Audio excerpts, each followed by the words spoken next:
Il y a une expression qui est assez intéressante en français, c'est l'expression technico-commerciale, qui est une expression double en quelque sorte. Il y a ceux qui sont dans le technique et ceux qui sont dans le commercial.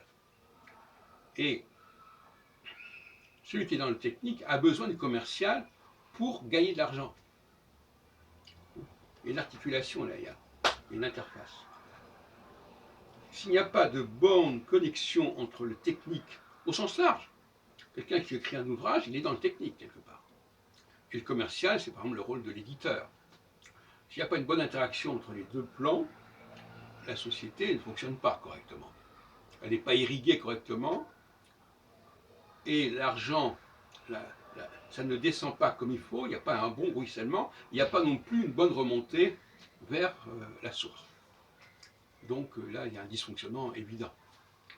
C'est pour ça que je pense que une bonne politique, c'est de s'assurer de ce flux et de ce reflux permanent et de ménager et de protéger les différentes instances qui sont en question, qui sont en branle dans cette affaire.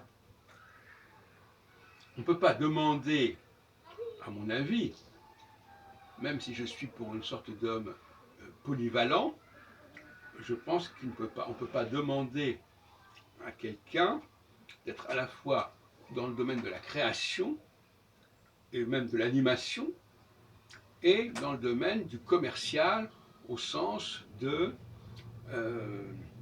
vendre les produits, les faire valoir, les multiplier, les diffuser. Ce sont des choses très différentes.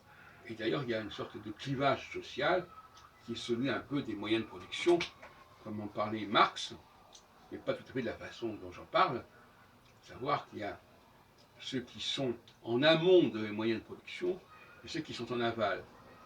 Et comme je disais dans une précédente vidéo, l'employeur, celui qui est dans le moyen qui est en amont des moyens de production, dépend de celui qui est en aval des moyens de production,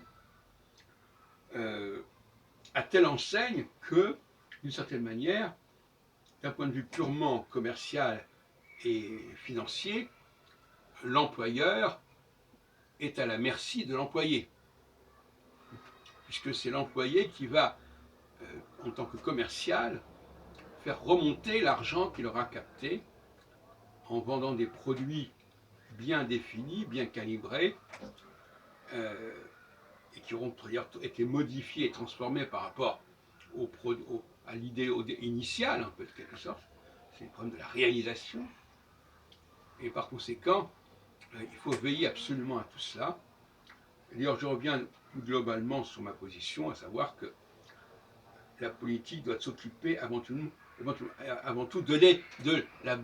bon fonctionnement de la société, du bon déroulement de la société, dans ce domaine que je viens de signaler, mais aussi dans un autre domaine qui est celui précisément de placer les bonnes personnes au bon endroit, au bon moment. Right time, right place, right man. Et veiller à ce qu'une société ait un bon fonctionnement à tous ces niveaux-là, ça me paraît une idée fondamentale et qui n'est pas assez mise en avant.